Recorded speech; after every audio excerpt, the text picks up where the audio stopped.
So, project quality is important because there is a direct relationship to organisational success, whether it be by a government, by private industry, anyone. Although quality is always an important concept, in some industries, that is the production of semiconductors, then it can, or nuclear reactors, it is critical. So, if you were going to think about applying quality, there would be a good example, if you were going to write, for example, about a nuclear reactor, to say that what level of quality would you need to actually put in, and what would you also need to persuade people that you were doing to alleviate that problem. Do you think the Japanese at the moment? It is ironic, is it not, that we're talking about the example of Fukushima indicated that the quality issues that were actually, should have been in place with the Japanese system, weren't actually in place.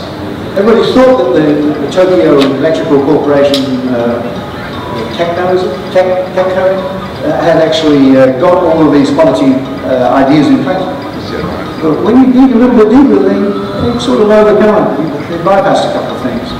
So how do you actually convince people that what you're going to be doing in Abu Dhabi is really going to be quality, and not a pretend quality, not a pretend quality. If you have a semiconductor, for example, that has a slight fault in it, how much use is that going to be? A slight fault. You're useless. Your semiconductor has to be absolutely right. And I would suggest to you that nuclear reactors have to be the same. This has got to be highly quality-minded. This is my contribution to what I believe is the conclusion of modern quality management. It requires customer satisfaction at the end. Not simply did I deliver the product to what we said, what we said that we would do, but is the customer satisfied at the end of the day? Customer satisfaction. There's a slight difference there. It prefers prevention to inspection. I've told you the story about the production line. The production line in Japan, the Japanese production system, says that at any stage on the production line, any of the employees can stop the production line if they know that there's a fault that actually occurs within their station. So they fix it at this particular point, rather than waiting until the end of the production line and then fixing up all of these faults that occurred back there. The third one is recognizing management's responsibility for quality. And I use this same example. For management to actually give incentives to the people on the line to make sure that they get out quantity rather than quality is really not quality-minded. Because if you were on the line and you knew that if you did things right, you could only produce 100 cars a day, and therefore make, say you were making $10, 10 dirhams a car per day. You could do 100 cars really well. You could get 100 cars, yes, really well. But if you made shortcuts, you could get 200 out. You could speed up production. You get 200 cars out. But you would be making shortcuts in your processes. And they would have to be fixed at the end. There were faults that were actually coming in. But if you were getting the same amount of money for a car, whether it was going to come off in good or bad condition, a lot of people would say, well, let's just push them off. We want double the money. So this is a role of management. There is an example from Australia with a company called OneTel. OneTel. I know in the UAE, we have Etisalat. We do sort of there, but we have one real main supplier, Etisalat. In Australia, when they opened up the market for telecommunications, they allowed anybody to come in. to subcontract out services, which you do not get in the UAE. One of the companies that did that was a company called OneTel. OneTel came into the marketplace with some very sharp operators. I knew the guys before they actually started OneTel, but they saw this opportunity in the marketplace, they were prepared for it. We can say that they were lucky. So they came into a very lucrative marketplace. They went out and they sold a lot of ISP contracts. So rather than just getting Etisalat as your internet service provider, you could go to OneTel and OneTel would do it for a half price than Telstra, which was the main supplier. Telstra is Australia's equivalent to Etisalat. There was a problem, however, with mobile invoicing. And there's a fairly sophisticated system of charging people for phones, for phone usage. I'm not quite sure whether I understand it. I certainly wouldn't want to write about it, but it's all automatic. You don't think about it. You know, when your phone runs out, you get recharged and whatever. So there's a charge for phoning locally. There's a charge for a text message. There's a charge for phoning overseas, wherever it is. There's different charges and whatever. All of these take place within an invoicing system. So at the end of the day, you know how much you need to pay for your phone charges. This invoicing system is really quite complicated because it has so many features going in. OneTel had this idea that they would build their own, because at that stage there was no generic system that they could actually use as an invoicing system. So they built their own system. Then they realized there were a couple of things that were missing from that system. So this is when I'm going to use the second row this time. I've run over the first one. This is when they use their software teams to put new things into their invoicing software. Okay, you're now the software development team for OneTel. You can be the project manager, and you guys can be the developers, the real workers. Yeah. So together, you all decided that to do this particular amendment to your system, it's going to take you 2 months. Yeah, 2 months? 2 months to do it properly. Yeah. 2 months? 2 months. So you come back to management. I'm OneTel manager for the time being. And I say to you, but I'm sorry, I can't wait for 2 months. I need this in 2 weeks. I need it in 2 weeks. Is this possible? Is it possible?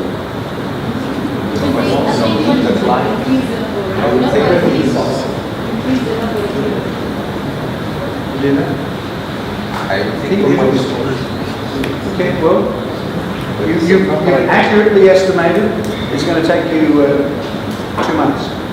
Accurately estimated. There's no way that you can do it properly for less than 2 months, but I need it in 2 weeks. What are you going to say?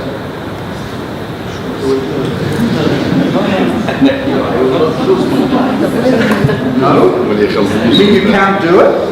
You can't possibly do it in 1/4 of the time that you've estimated it's going to take? No.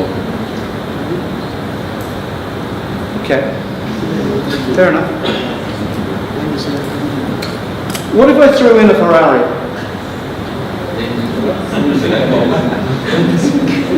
Red. Sports car? Red. Ferrari. He will do. This is very difficult to give Ferraris away here. I give somebody an incentive like this. What am I actually doing as management? I am really, there's a lot of people that are going to say, yeah, I'll take the Ferrari. I'll do it. And how are you going to do it? With less quality. You are going to bring systems in, and you're going to make sure that you don't do it properly. It's not going to be scalable, it's not going to be maintainable. All of the things that you would do in a normal, properly executed quality software development, you're going to miss out. You're going to hardwire things. It's called Q&D. Q&D development. Quick and dirty. Quick and dirty. Have I ever done it? Of course I've done it. I've done these sorts of things myself. And I know what I was doing. I was building poor quality software. I don't drive a Ferrari, by the way. I wasn't one of those people. So eventually, this was what management were actually doing. They were putting incentives in the place of developers to say that if you do this, we'll give you big rewards. Whether it be Ferrari or whatever it was. And a lot of people will will accept that, and they will deliver within 2 weeks. Essentially what happened over time within OneTel was it wasn't just one, but it was a whole series of additions to the software that was done in this particular way. One maybe you could have got away with, but when there is a whole process of development after development, one bad one after another bad one, eventually what is going to happen to the software? It's going to fall over. And in this particular case, what happened is that the OneTel business increased. And even though it may have with 100,000 clients been perfectly okay, when it got to 500,000 customers, the system said, enough, and crashed. And there was no way that you could really rebuild it, because it wasn't maintainable, it wasn't scalable. And the sad story about OneTel is that they never survived not being able to send out invoices to people. They sent out invoices even though they knew that the invoicing system was wrong. Now, if you got an invoice for something that you know was wrong, are you going to pay? You're not going to pay anyway. So that wasn't going to work. So then it complicated the matters by having all of these additional wrong invoices that actually came out. But it was all initiated by management forcing the developers to put in poor quality software. Now, I use that. I say forcing. I mean, ultimately, if we were talking about the developers having ethical standards, professional standards, saying, no, we're not going to do this. We want to do things right. Or something like this. You know, it's management's responsibility. And that's what the third one is.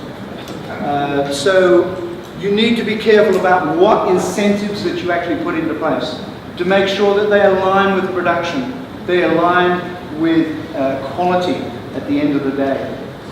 So that it's about quality, not just about quantity. The company went down. Eventually, but of course there was a lot of developers out there that had Ferraris by that time. But the organization itself was gone. And there are many examples of those types of systems where management is forcing people to do the bad things. I came across this particular case. I hope you don't tell on me this one if you ever come across this guy. There's a guy called David Avison who at the time was the chairman of the Association for Information Systems, the AIS. He was the head boss globally. And they knew, somebody knew that I was in that particular area of logistics and quality. So they sent a paper that he had written to me for reviewing. And here it is, the head guy of the Association for Information Systems. And I looked at it, and he had made the recommendation that it was you guys, the developers, that were at fault. He said that you should have followed the principles of engineering. You should not have done those poor things, the bad code. And I rejected his paper. Now, to this day, he doesn't know it was me. Please don't tell him. But I had no hesitation to say that it wasn't the developer's fault, you can persuade developers to do just about anything if you give them enough incentive. It was management's fault for quality. They were responsible for actually making sure that there were no policies in place that they had actually introduced that forced people to do poor quality things. Whether it's being paid by piecework, and that is by how many pieces that you do in a day. That's one of those policy decisions that management have to make. So those are the three things. Customer satisfaction, prefers prevention rather than inspection, and recognises management's responsibility for quality. Here's some of the noteworthy people in quality which we'll just go down through. Generally, of course, I've talked about Duran stress the importance of top management commitment to this continuous product quality improvement. Crosby highlighted the cost of poor quality. He wrote a book which was Quality is Free. Quality is free. He said regardless of how much you spend on quality, ultimately you get it back. Ishikawa and Taguchi were Japanese developers of quality. So all of these threes you can summarize into those three parts: customer satisfaction, prevention rather than inspection, management's responsibility for quality. And Schwalbe started talking about Duran on this particular one. This is where you guys come in. You will be leading these quality pushes. It is important that top management be quality minded. You at the top have to be quality minded, because if you're not, nobody below you is going to be particularly interested in quality either. You have to set the examples. In the absence of sincere manifestation of interest at the top, little will happen below. If you show a lack of interest in quality, nobody else is going to show interest in quality at all. Duran and many other quality experts argue that the main cause of quality problems is this lack of leadership. A lack of leadership. Quality never happens by itself. It's never an accident, it's always the product of very careful thought, research, planning, and systematic disciplined execution of plans that have been formulated to meet the needs of customers and stakeholders. It's a plan. You can't just do it by accident. Quality should always be considered as an add-in rather than an add-on. Add in to everything that you do, rather than add on at the end. Again, Kaizen, a Japanese word. Key element of Kaizen is to improve more rapidly than your competition. Regardless of how well you believe you're doing something, you know that there is always a better way of doing it. And this fundamental component of any quality management system is continual improvement. Continual improvement. We should not confuse quality with great. Low quality is always a problem. Low grade may not be. I do not want to upset any Ford driver here by saying this, and I'm sure there's guys that drive Fords. A Mercedes is not a Ford.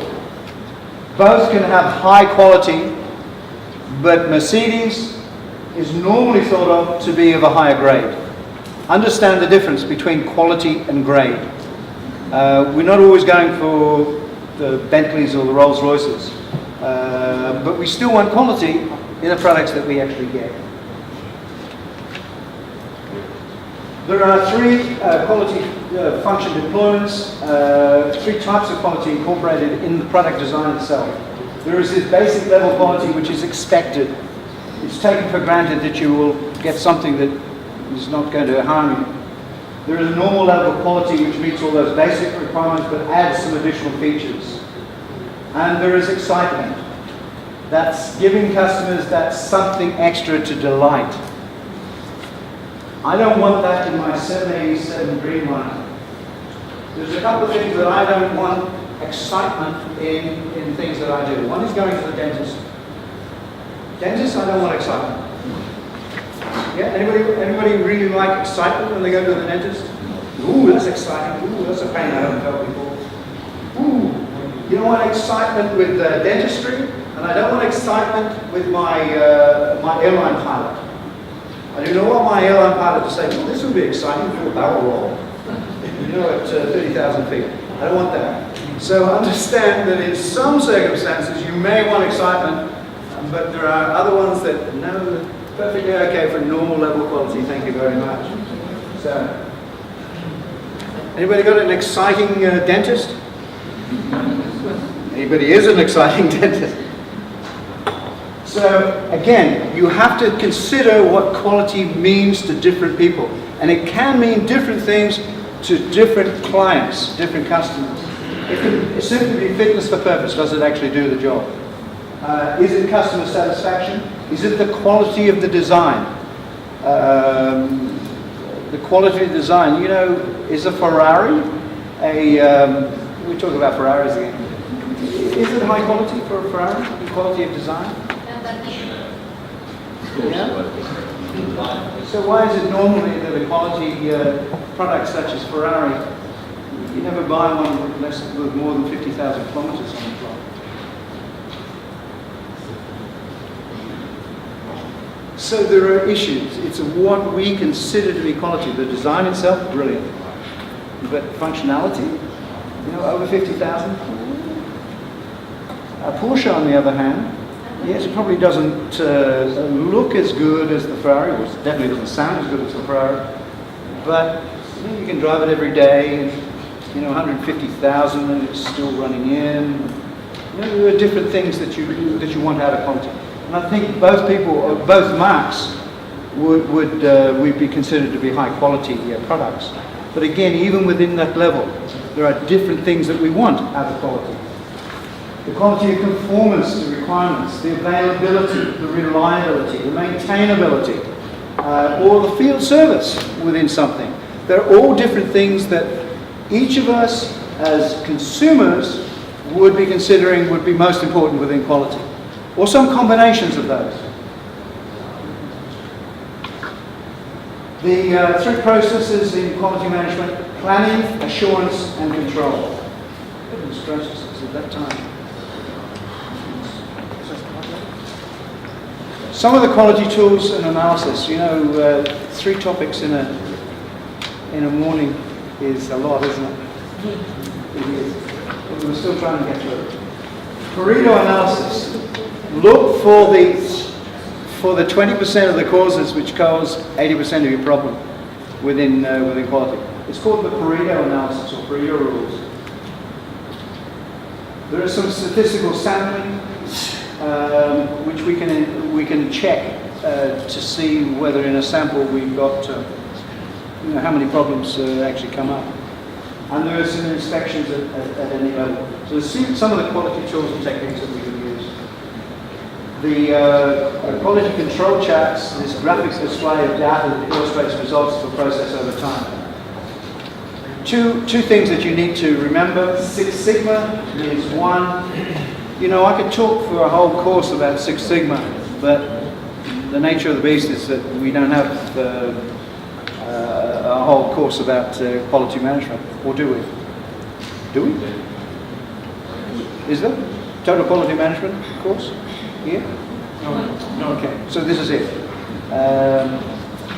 And then there's a 7-run rule. 7 data points that you take in an inspection, or above or below the mean, or all going in the same direction, either up or down, and something is wrong with your assessment.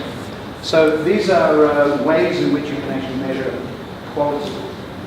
The cost of quality, there is prevention costs, appraisal costs, internal failure costs, but it's not until you get to this external failure cost of actually allowing your product to get to your consumers that the real costs shoot up. It's when the 787 Dreamliner is already in service that the real problems are occurring. This is where the real costs actually kick in. So, if you can fix it internally beforehand, it's going to cost much, much less. Crosby talked about 0 defects, and he says that poor quality should also include the cost of not doing the job right the first time. He talks about scrap, rework, lost labour and machine hours, customer ill will. How does the customer feel when they get a poor quality wiring cost on top of that?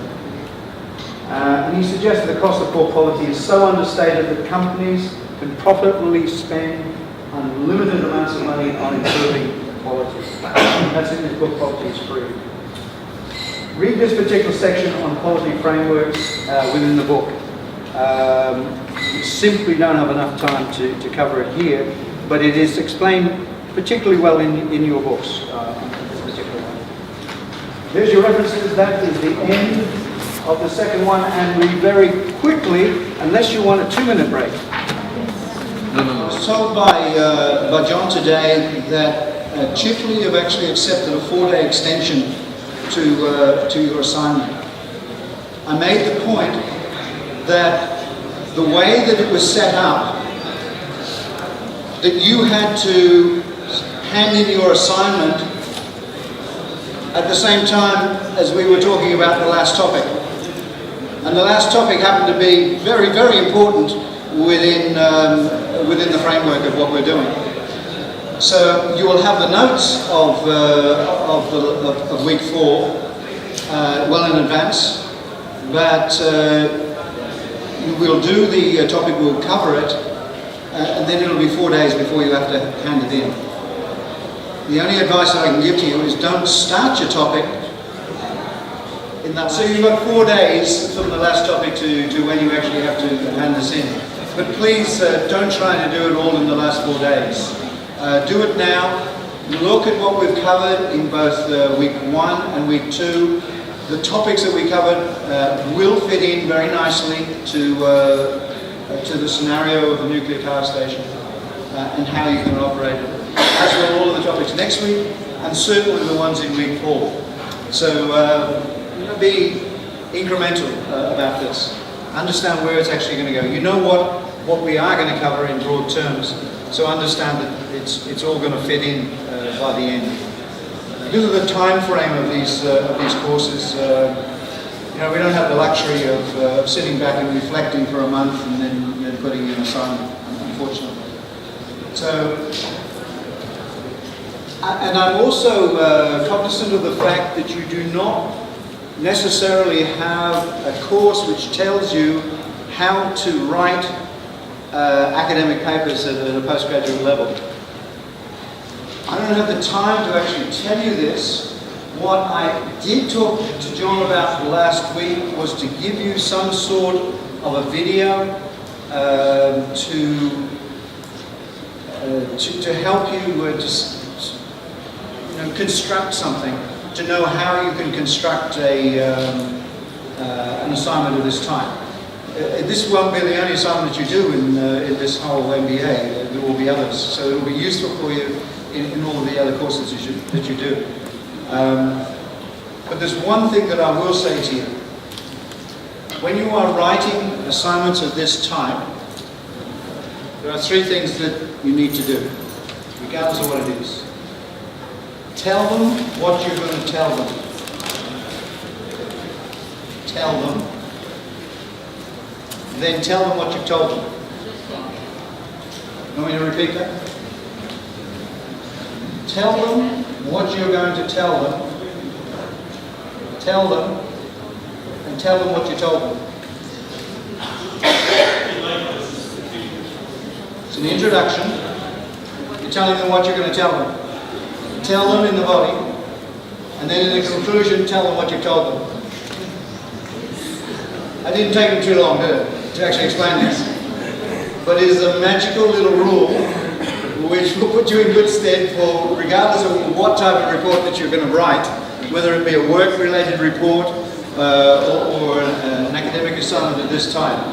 If you follow those principles, then the reader gets 3 chances in which to understand what you're trying to tell them. Yeah?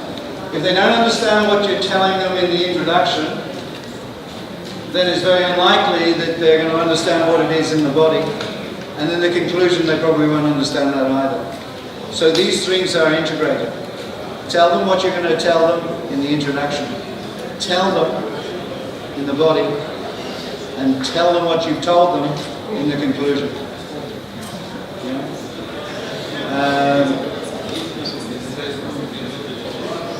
That's it. That's it. You know, I hope that that little lesson will be of enormous value to you, not just in academia, but when you are writing reports.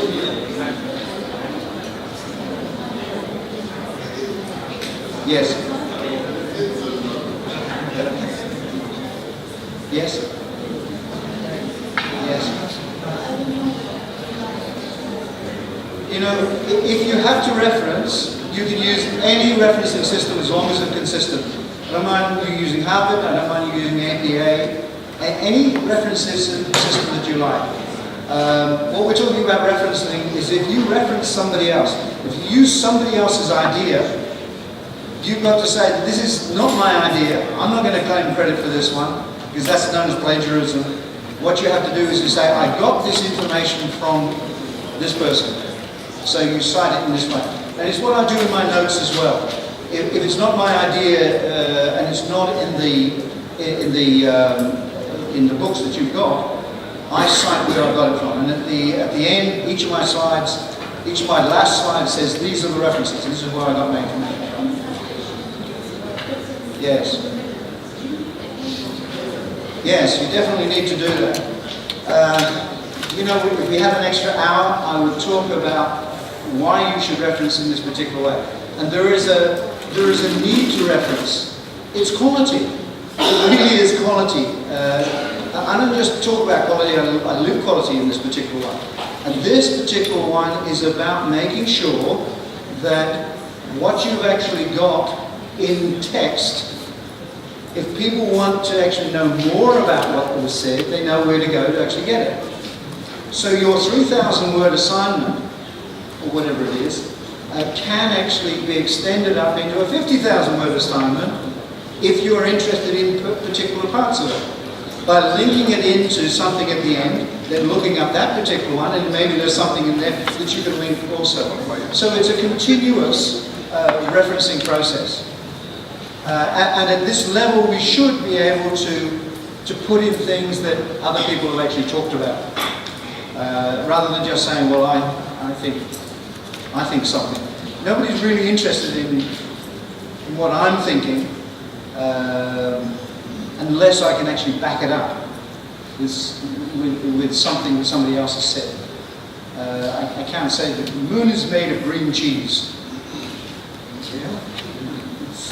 Yeah? What makes you say that? You know, it's not going to be believable unless people believe that the moon is made of green cheese. But these things have to be linked. And it's a sort of chain of evidence. Now we're getting into the research part, which I really didn't want to get into. That's another course as well. Again, this 4-week format is very concise. You know that there's good reasons to do it in 4 weeks. But it does limit all of these things. And they're perfectly good questions. And there should be questions that are asked. It's just that, what do I give up in operations management to actually talk about this? Let's talk about forecasting and capacity planning as the third subject today. The ability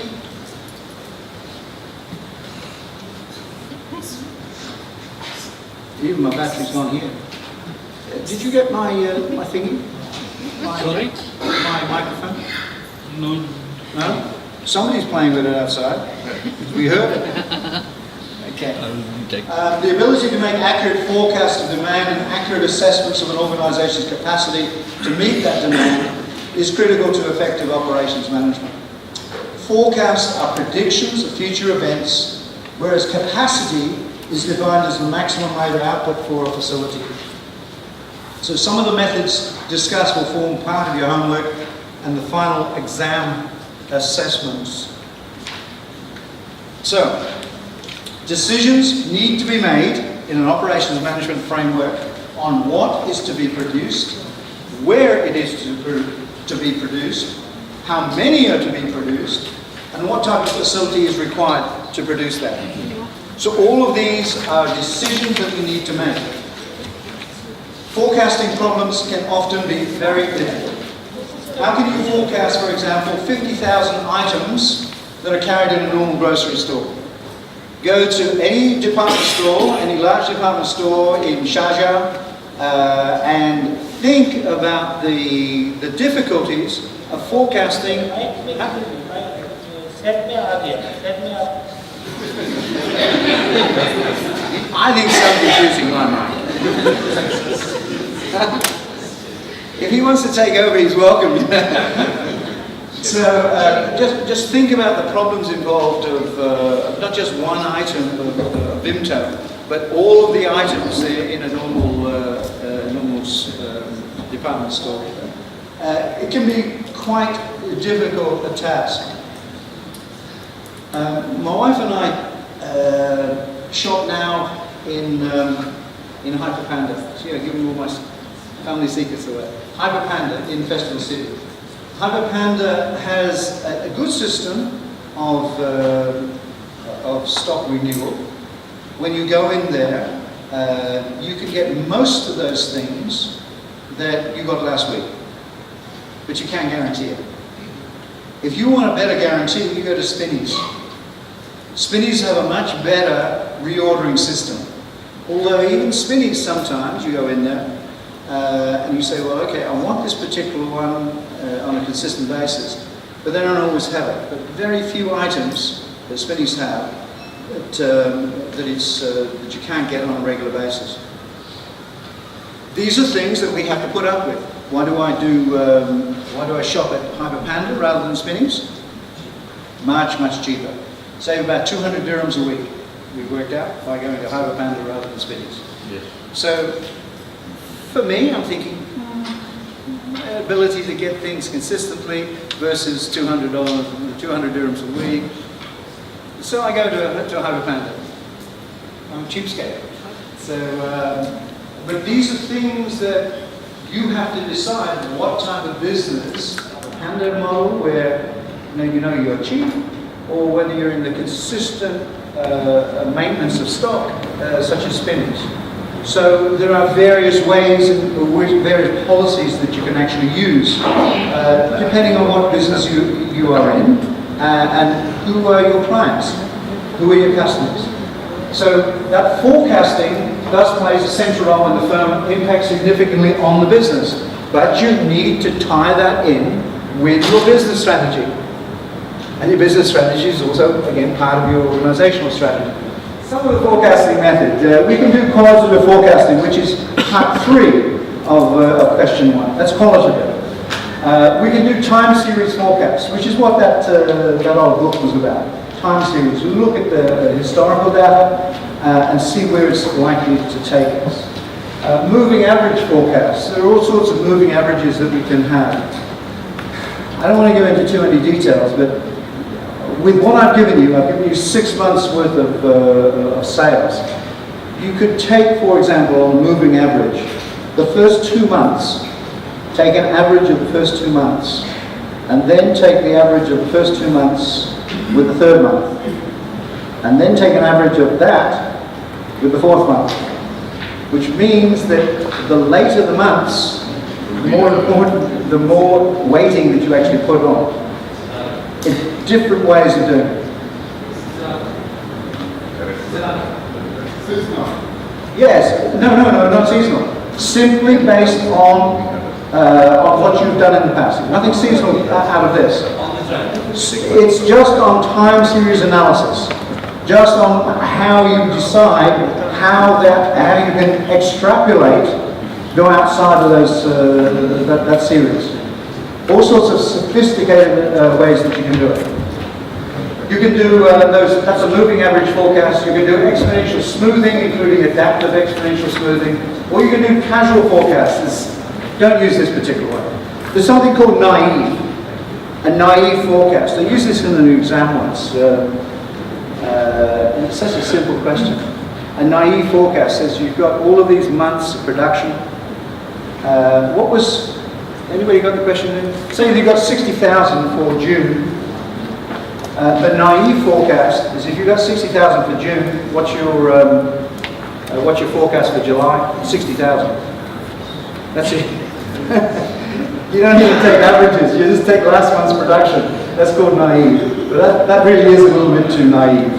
The point that we're making is that you can't just use systems like this and expect them to be accurate. You have to put in qualitative thinking at the same time. Regardless of how sophisticated your time series analysis is, your moving average, your exponential smoothing, all of these types of techniques. Question 3 says, what will happen in July that may change the average? And you guys know how to answer that. It's Ramadan, it's hot, it's all sorts of things that could happen. Be creative. Think of all of the things that could happen outside, which could change what the averages could be. The lesson behind that particular one is don't just rely on qualitative analyses. Qualitative analyses a computer can do. It can do it better than you, than I can do it. But you have to think. You have to think in terms of what does a computer not know. Predicted demand, even if the variance is large, a facility strategy requires a forecasted demand. So marketing is going to be involved in this forecasting. Demand management is what is the optimum level of stock inventory that is required within each phase of the supply chain. I usually allow you guys to think about that for a while, but I'm going to give you this little gem. You will not see that in a textbook, at least I've never seen it in a textbook. It is the lowest level at which no negative effect will occur. You can have zero stock and still not have a negative effect if nobody else has got stock either. No negative effect. However, if there are two suppliers, one supplier, two suppliers, both of them, you have one in stock. I buy one from you, you have zero, you have one. The next customer that comes in, I want something, I want a piece of stock. I can't buy it from you, that is negative because you've got too low a stock. It doesn't for you. You've got one. At that particular point, there is a negative effect for you because you've lost this particular sale. So in very broad terms, the lowest level in which no negative effect will occur. Think about that. Think about that idea. You can come down as low as you can. Your optimum level is as low as you can unless something bad happens, unless something negative happens by having such a low stock. You tell me about having more stock, but we're talking about optimums here. That's really slow. As much as Yes, make sure. That's a very good analogy. Yeah, how fast do you have to swim? How slow do you have to swim? Yes, how slow do you have to swim? As slow as just in front of the last person, yeah. The facility strategy, you need to have a predicted demand, the cost of the facilities, the likely behavior of competitors, the business strategy that you're actually adopting. You also have to consider international considerations. Cost will be a factor in deciding what type of facility will be built. For example, SCT's ASRS warehouse. I hope by this time you have all received a case study, a big case study. It's, I don't know, 11,000 words or something. It's also got another 8,000 words of teaching notes, which you don't get. It gives you all the answers. But this one, thank you. Has everybody got this?